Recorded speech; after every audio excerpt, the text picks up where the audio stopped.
that talks about the history of supervision. This is the big idea of this particular lecture. So I do want to talk about this. What I thought was interesting about this, and this is not a typo, it links supervision to the president, which is really cool. So look in your textbook and see this, because they'll try to make arguments to say, well, during this era, these people were president, meaning that maybe the federal government had a role in education. As you know, there's different perspectives from local, state, and federal. So getting that from a textbook is pretty cool, and I think it helps advance this argument too. So the first model we mentioned was the Payne model. It really, relied on inspection rather than technical or scientific knowledge. Understanding that there are only two types of teachers, the efficient and the inefficient, and we were inspecting them to make sure that they were one or the other, keeping the ones that were efficient and sacking the ones that were inefficient. Then we had the social efficiency model, which is that scientific model that I spoke about. This was the idea you're promoting the efficiency of the worker, scientific management, cogs in a wheel. That was sort of the approach for supervision. Then we went to democracy in supervision. Teachers needed to cooperate with the supervisor, the curriculum specialist, and this would allow for better supervision models, and it would allow for more cooperation between people, and that we would have an effective supervision model because of that. Then we had, this idea that supervisors must possess expertise in instructing pupils and teachers. Bingo, bingo, bingo, bingo, bingo. I agree with this idea 100%, but the end result was this verbatim account, which, as we said before, you can see the positives and negatives of that, but you can't capture culture, you can't capture student engagement with verbatim accounts for what's going on. Supervisionist leadership, this came out of the Association for Supervision and Curriculum Development, which honestly, I wish all of you will become members of this. It's $100 a year for the mid-tier membership, and you get amazing books worth every penny, I promise you that. But supervision extends democracy in relationships with teachers, and it's a form of leadership, and I think that's a good start. Then we started the clinical supervision model, which was a formal process.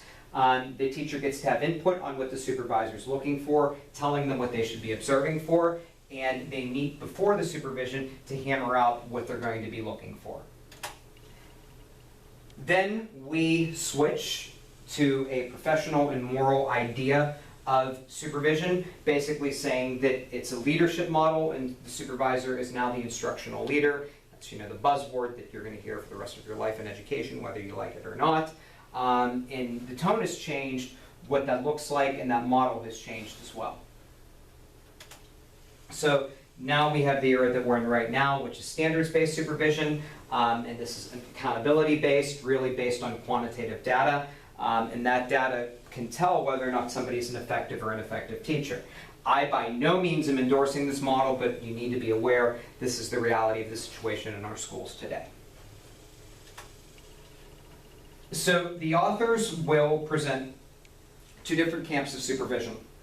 They explain both throughout the book. It's done well. It's important that you know and understand what the differences are, and I'm going to discuss that a little bit. There's this notion first that supervision is this open-ended model really to improve teaching practices, where if there's no evaluation, no judgment, and the supervisor is just another set of eyes that can help in the classroom. This is what I call the Kumbaya model of supervision, basically saying they're there to help you, we're just another set of eyes, and we're not going to do it for evaluation.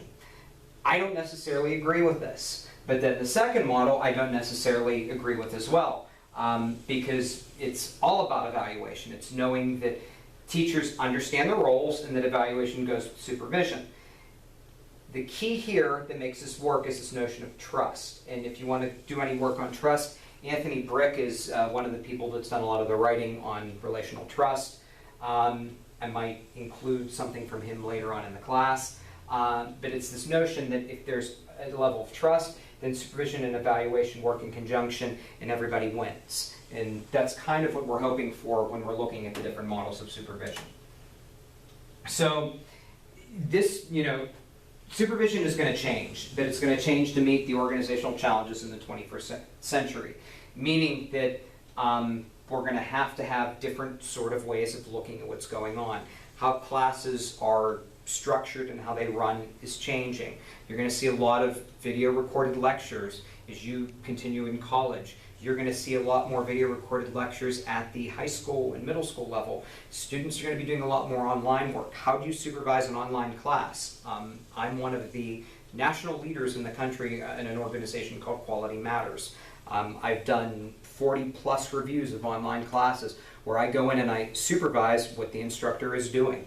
I've chaired about 10 reviews and was on 30 different panels looking at online classes. So that's a form of supervision, and it's a changing context of the 21st century, and it's something that we need to be prepared for, because that's a model that you're going to see as well. So the last part of this chapter is a questionnaire that I want you to complete for your first discussion board. Your first discussion board in this class is really going to be tied into this questionnaire, and that'll be a good way to get you started. Next week, I start with the Glickman book, which is week 3 of the class. But the first week was your introduction week. The second week is kind of your history of supervision. Next week, we're going to hit the ground running and talk about why supervision, why now, and that sort of thing. But this was more of a history lesson to kind of give you an overview of where we are and where we're going. And I look forward to reading your discussion boards for week 2 of class when you answer these questions. Thank you very much, and hope you enjoyed the lecture.